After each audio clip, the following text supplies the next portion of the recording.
uma das vitórias mais importantes da carreira de uma lenda. A primeira vitória da temporada que consagraria seu nome na história da Fórmula 1. A primeira vitória com um dos carros mais bem-sucedidos da equipe mais icônica do mundo, no circuito mais tradicional da Fórmula 1. Veja como foi o Grande Prêmio de Mônaco de 1975.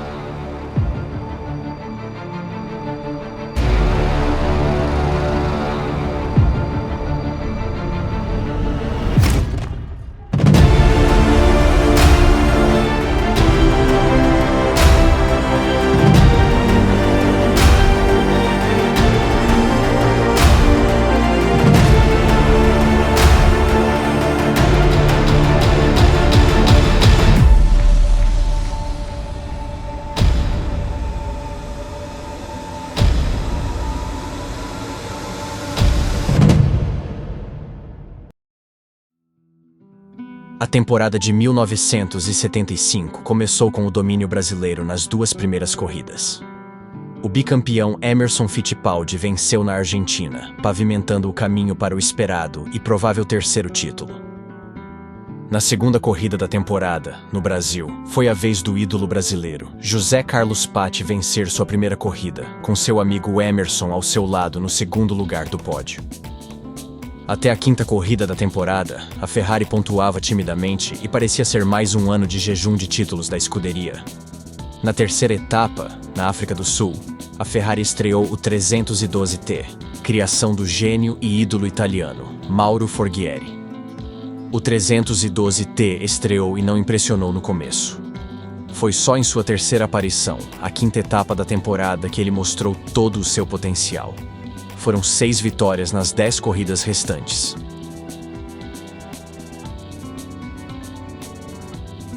Mas aquele campeonato não seria apenas de conquistas.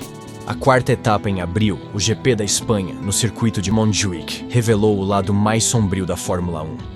Quando chegaram ao primeiro dia de treino no circuito de rua, os pilotos protestaram contra as barreiras que cercavam o circuito.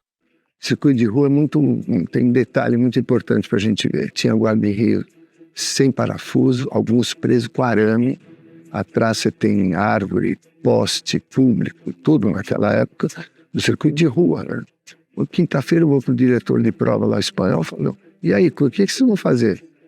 Não, Emerson, não se preocupe que amanhã estará feito. Os organizadores da corrida tomaram providências, e trabalhadores passaram a noite inteira tentando melhorar as condições das barreiras. Os trabalhadores do circuito eram poucos, e o trabalho que tinha que ser feito era imenso. As equipes colocaram na tarefa seus mecânicos, e até mesmo os chefes das equipes colocaram a mão na massa, como Ken Tyrrell e Max Mosley. Ainda assim, os pilotos estavam insatisfeitos com as condições de segurança e um impasse se dava em meio aos treinos classificatórios. Um lado ameaçava um boicote e o outro lado ameaçava com ações legais contra as equipes e pilotos. No final das contas, todos foram para a pista, mas o atual campeão mundial, Emerson Fittipaldi, ainda estava inconformado com a situação. Eu fui para o Ted Mayer e falei, Ted, eu aceito o risco de Fórmula 1.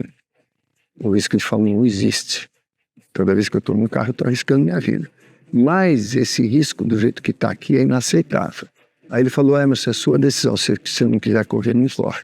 Emerson entrou na pista, deu 3 voltas extremamente lentas, classificou em último e se retirou do circuito anunciando que não correria no outro dia. Foi como se o experiente líder dos pilotos tivesse previsto o que estaria prestes a acontecer. Na corrida, Wilson Fittipaldi e Arturo Merzario deram uma volta e pararam em protesto às condições de segurança. Mas foi na volta 25 que o pior pesadelo dos pilotos se materializou. A asa traseira da Embassy Hill de Rolf Stommelen quebrou. O carro foi jogado contra as barreiras, decolando e caindo do outro lado onde estavam os espectadores. Um bombeiro, um espectador e 2 fotógrafos foram atingidos pelo carro e perderam a vida naquele momento previsivelmente trágico. Stommelen quebrou vários ossos e 9 outras pessoas também sofreram ferimentos. 4 voltas depois, a corrida foi encerrada dando metade dos pontos previstos pela primeira vez na Fórmula 1. Foi também ali a primeira e única vez em que uma mulher pontuou na categoria. A italiana Lella Lombardi entrou para a história saindo da 24ª posição para chegar em 6º lugar, ganhando meio ponto por aquele feito. Outras corridas marcaram aquele ano, entre elas o Grande Prêmio da Inglaterra em Silverstone. Uma tempestade repentina provocou um acidente coletivo, 12 carros amontoados no guardrail.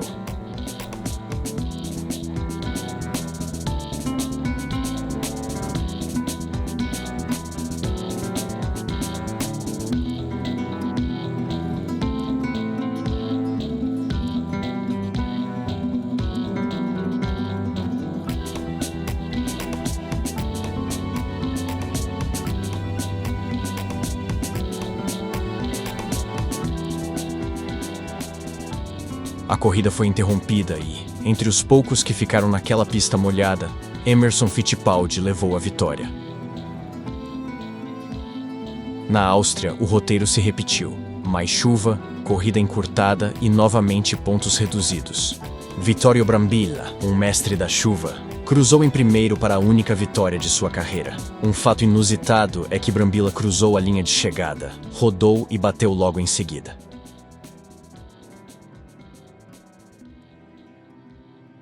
A tragédia, porém, já havia acontecido. No warm-up na manhã de domingo, Mark Donohue teve seu pneu dianteiro esquerdo estourado em uma curva enquanto estava a 240 km por hora. Mark saiu da pista, bateu em uma cerca de contenção que serviu de rampa para seu carro atravessar uma placa de propaganda, aterrissando do outro lado do guardrail.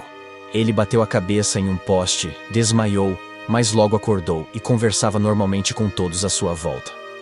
Mark ficou em observação e uma dor de cabeça persistente fez ele ser transferido de helicóptero para um hospital em Graz. Lá, ele entrou em coma e foi feita uma cirurgia de 4 horas para retirar um coágulo em sua cabeça. Mark não resistiu e na terça-feira foi anunciada sua morte. 2 fiscais de pista foram atingidos pelos destroços e um deles também perdeu a vida. Outra tragédia daquela temporada aconteceu no final do ano. Um acidente de avião tirou a vida de uma das maiores lendas do esporte a motor de todos os tempos. A lenda Graham Hill e 5 membros da equipe perderam a vida quando seu avião caiu na Inglaterra quando voltavam de um teste em Paul Ricard, na França. Com Hill estavam o diretor da equipe, o projetista, 2 mecânicos e o piloto Tony Bryce.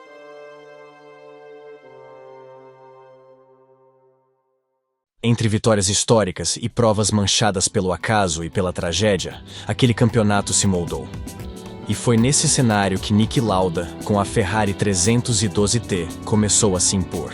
A corrida seguinte ao fatídico GP da Espanha era Mônaco, circuito de rua assim como na Espanha. Mas para aquela prova, muitas providências foram tomadas para melhorar a segurança. Niki Lauda vinha com míseros 5 pontos, na 9ª colocação no campeonato que era liderado pelo bicampeão mundial, Emerson Fittipaldi. Em segundo vinha seu amigo e compatriota, Carlos Paty, empatado com o argentino Carlos Reutemann, ambos pilotos da Brabham. Mas seria ali, nas ruas estreitas do Principado, que o austríaco começaria uma campanha de recuperação e domínio completo da temporada, dando o primeiro passo para cravar seu nome na história da Fórmula 1.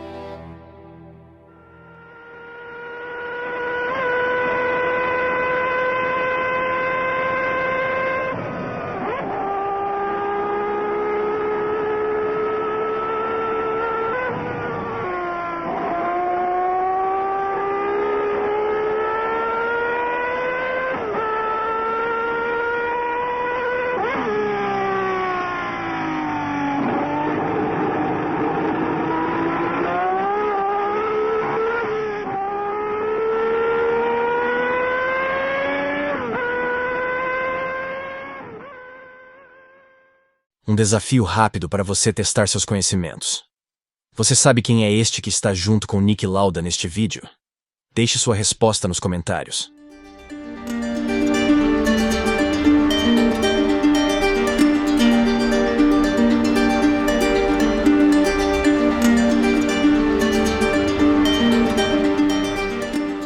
O final de semana em Mônaco começou de forma tensa. A primeira sessão de treinos atrasou mais de 1 hora. Os fiscais precisavam inspecionar cada barreira depois da tragédia recente na Espanha. Uma das medidas de segurança era diminuir o grid, então somente 18 carros dos 26 inscritos largariam naquela prova. Só quando tudo foi considerado seguro é que os 26 carros foram liberados para a pista. E logo, o caos começou.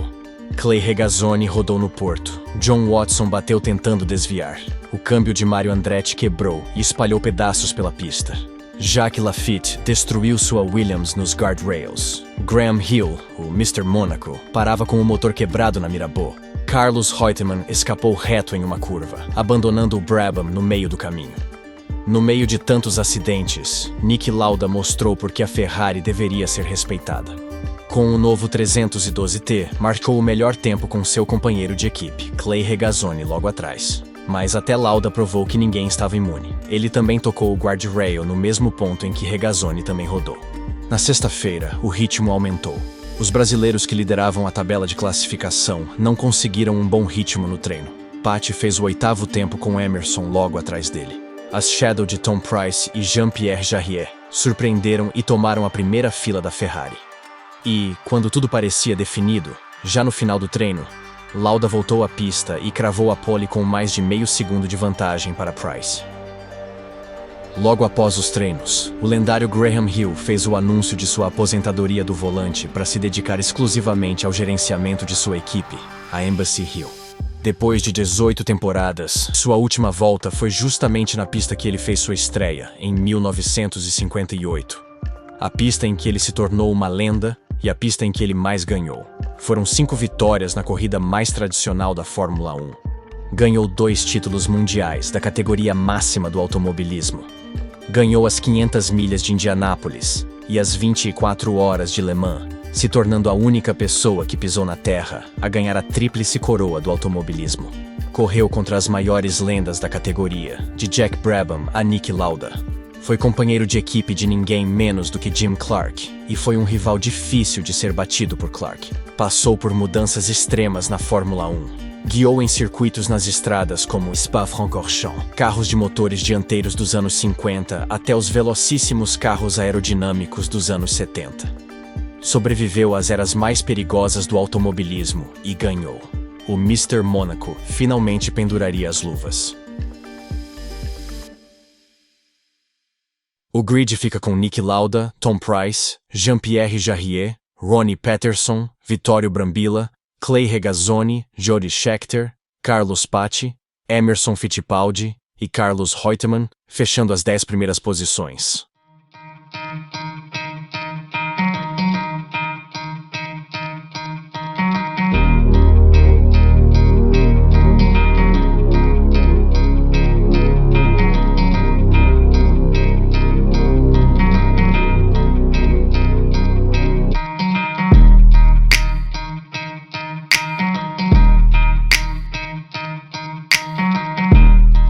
Você acha que o canal merece crescer? Se sim, só vou te pedir uma coisa. E não é Pix nem o seu dinheiro. Se você está assistindo no celular, só arraste a barrinha dos comentários para o lado e clique em hypar.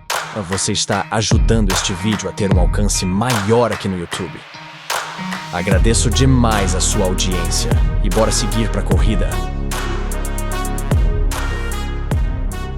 O domingo amanheceu com vento e muita água em Mônaco, mas conforme a largada se aproximava, a pista começou a secar. Ainda assim, todos os 18 carros largariam com pneus de chuva, prontos para o desafio das ruas estreitas e traiçoeiras do Principado.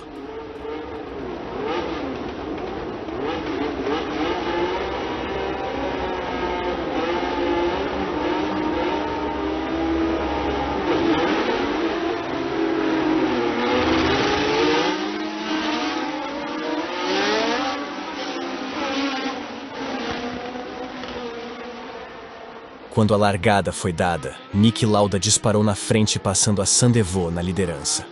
Jean-Pierre Jarier tentava acompanhá-lo, mas logo se viu vítima da pista escorregadia. Ainda na primeira volta, bateu nas barreiras e abandonou a corrida.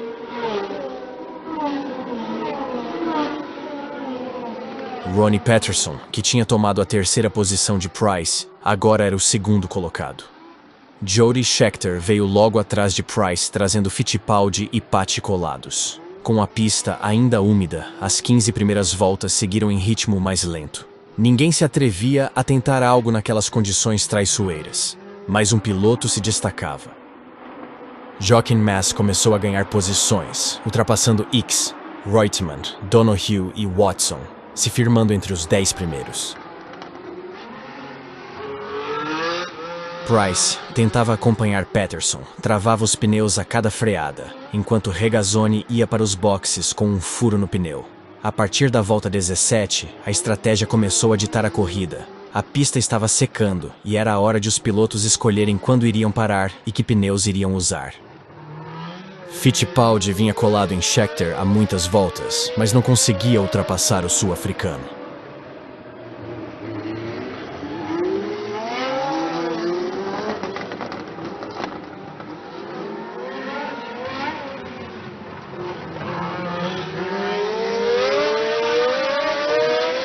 James Hunt foi o primeiro a colocar pneus slick. Começou uma confusão de carros entrando e saindo dos boxes, com muitos colocando pneus de seco e muitos apostando em ficar mais um pouco na pista com os de chuva.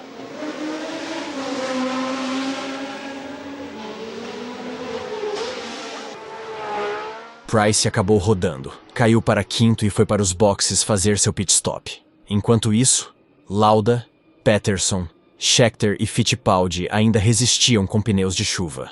Quando a pista secou de vez, Peterson assumiu temporariamente a ponta, quando o restante foi para os boxes.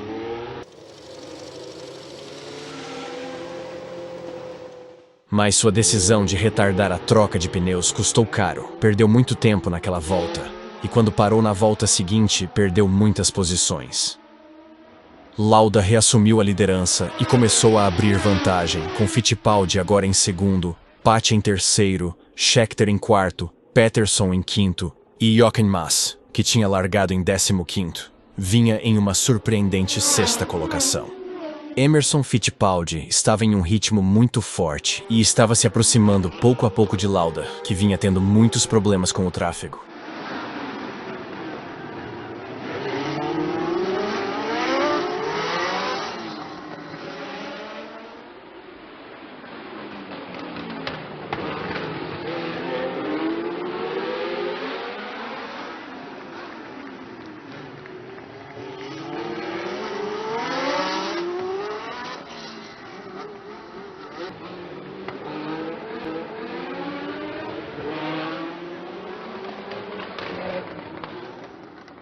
O brasileiro estava com um ritmo tão forte e arriscando tanto, que até fugia um pouco de seus padrões seguros e muito bem calculados. Eram 78 voltas programadas para aquele GP, mas conforme o tempo foi passando, ficou claro que a corrida terminaria pelo limite de 2 horas, e não pelo total de voltas. Lauda tentava preservar ao máximo o carro, enquanto o brasileiro Fittipaldi tentava a todo custo chegar no austríaco. Apesar do caos, Lauda manteve a calma.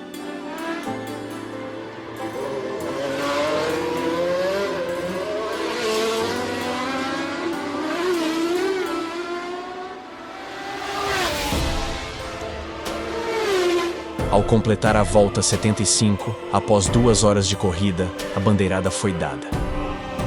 A Ferrari de Lauda cruzou a linha apenas 2 segundos à frente da McLaren de Fittipaldi, com Paty completando o pódio e fazendo companhia ao seu amigo da juventude na prova mais tradicional da categoria. Em um domingo caótico em Mônaco, Niki Lauda mostrou controle total e venceu com autoridade. Aquele triunfo não foi apenas mais uma vitória, foi a virada decisiva que abriu caminho para o primeiro de seus gloriosos campeonatos mundiais.